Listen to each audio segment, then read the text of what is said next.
Hello বন্ধুরা। তো গত ভিডিওতে আমরা দেখেছিলাম দ্রুতি ও বেগ। আজকে আমরা দেখব ত্বরণ ও মন্দন। আচ্ছা, তো আমরা এটা দেখব ক্লাস 8 বেসড সায়েন্স বইয়ের চ্যাপ্টার 1।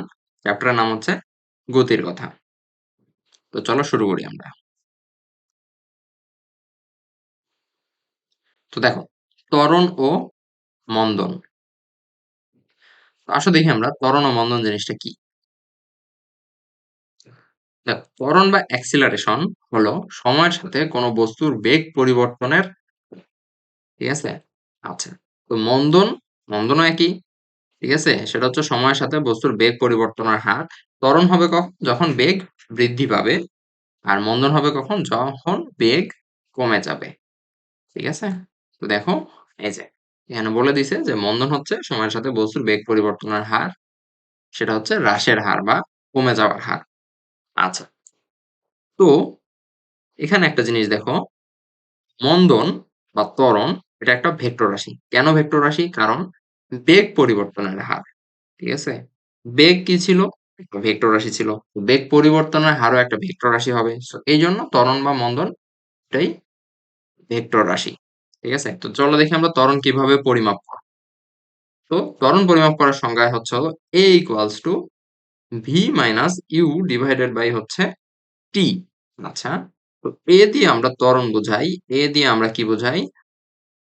ত্বরণ বা মন্দন দুইটাই বোঝাই। আচ্ছা, তো দেখো, V হচ্ছে শেষ বেগ। V হচ্ছে শেষ বেগ। বেগ বৃদ্ধি পাবে বা কমে যাবে। কমে যাওয়ার পরে যেটা হবে বা বৃদ্ধি পাওয়ার পরে যেটা হবে সেটা হচ্ছে ভি। শুরুতে যেটা থাকবে সেটা হচ্ছে ইউ। ইউ দিয়ে বোঝায় হচ্ছে আদি বেগ। ইউ দিয়ে বোঝায় কি? আদি বেগ। আর টি দিয়ে সবাই জানো যে কি বোঝায়? সময়। টি দিয়ে বোঝায় হচ্ছে সময়। আচ্ছা, তো একটা উদাহরণ দিই আমরা। আসো, ধরো একটা গাড়ি আছে। ঠিক আছে? ধরো একটা গাড়ি আছে। আচ্ছা, এই গাড়িটা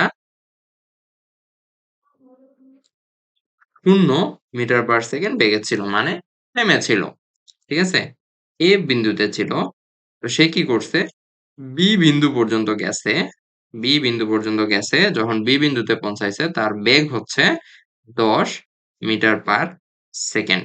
তো দেখো, বেগ বাড়ছে না? 0 ছিল, এখন হয়ে গেছে 10। বেগ যেহেতু বাড়ছে, তো এখানে কি থাকবে? ত্বরণ থাকবে। আচ্ছা, তো দেখো, এতটুকু রাস্তা যাইতে তার সময় লাগছে ধরলাম আমরা 2 সেকেন্ড।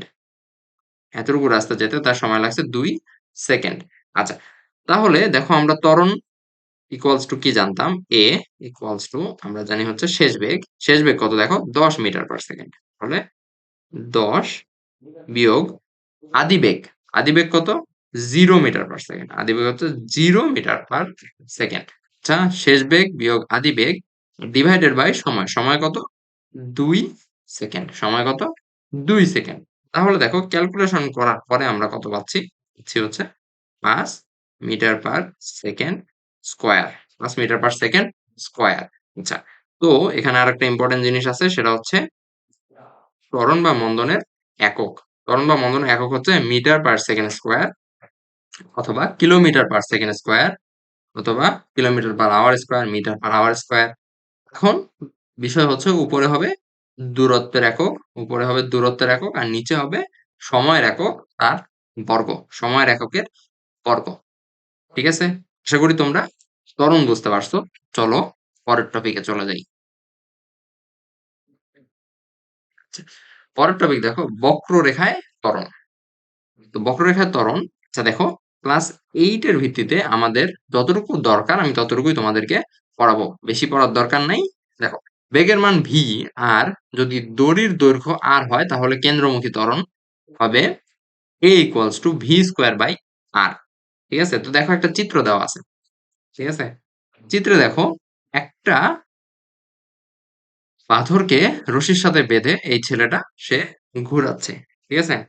আচ্ছা, এখন কোশ্চেন হলো এটা, যে যদি তার ঘোরানোর বেগ 2 মিটার/সেকেন্ড হয়, তাহলে এই বস্তুটার মধ্যে ত্বরণ থাকবে কি না।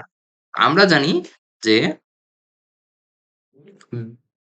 ত্বরণ কখন হয়? যখন বেগ পরিবর্তন হয়।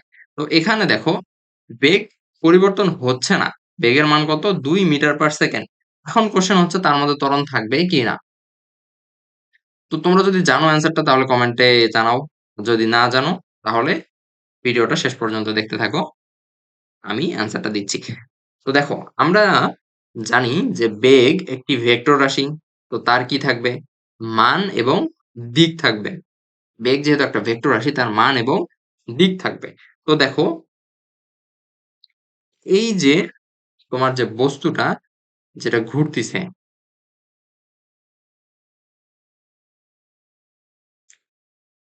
দেখো সরি, এই যে বস্তুটা যেটা ঘুরতিছে সেটা ২ মিটার পার সেকেন্ড বেগে আছে। ঠিক আছে? কিন্তু তার বেগ যদিও বা ধ্রুবক বা কনস্ট্যান্ট পরিবর্তন হচ্ছে না, তার দিক প্রতিনিয়তই পরিবর্তন হচ্ছে। কিভাবে সেটা দেখো।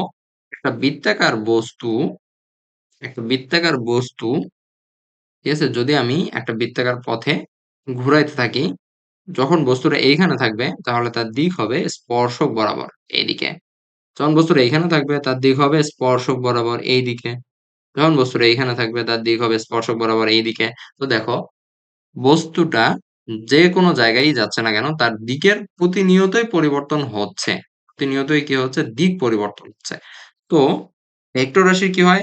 মান পরিবর্তন হইলেও রাশি মানে মান পরিবর্তন হইলেও সে পরিবর্তন হয়ে যায় এবং দিক পরিবর্তন হইলেও সে পরিবর্তন হয়ে যায়। সো বেগ যদিও বা বেগের মান যদিও বা ধ্রুবক ২ মিটার পার সেকেন্ড, কিন্তু বেগের দিক প্রতিনিয়তই পরিবর্তন হচ্ছে। বেগের দিক কি হচ্ছে? প্রতিনিয়ত পরিবর্তন হচ্ছে। এই জন্য এই ঘূর্ণিত বস্তু তার বেগ কনস্ট্যান্ট, তারপরেও তার মধ্যে ত্বরণ থাকবে। তারপরে তার মধ্যে ত্বরণ থাকবে কেন? কারণ বেগ প্রতিনিয়ত পরিবর্তন হচ্ছে তার দিকের কারণে। কারণ তার দিক পরিবর্তন হচ্ছে। এইজন্য A equals to v square by r। এটা কিসের সূত্র? এটা হচ্ছে কেন্দ্রমুখী ত্বরণের সূত্র। তো তোমাদের এতটুকুই জানা দরকার যে কেন্দ্রমুখী ত্বরণের সূত্রটা কি? বা কেন্দ্রমুখী ত্বরণ কিভাবে হচ্ছে? ঠিক আছে? তো দেখো কেন্দ্রমুখী ত্বরণ A equals to v square by r। v হচ্ছে হলো আমরা জানি যে কনস্ট্যান্ট যে বেগ থাকবে সেইটা ২ মিটার পার সেকেন্ড। আর r হচ্ছে এই যে রশিটা, এই রশিটার দৈর্ঘ্য। অন্য কথায় তোমরা বলতে পারো যে বৃত্তাকার পথের ব্যাসার্ধ হচ্ছে r। ঠিক আছে? তাহলে A equals to হচ্ছে v square by r। আশা করি তোমরা এটা বুঝতে পারছো।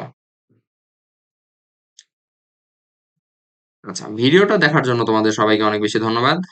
আমার কন্টাক্ট নাম্বার দেওয়া থাকলেও তোমরা চাইলে আমার সাথে কন্টাক্ট করতে পারো।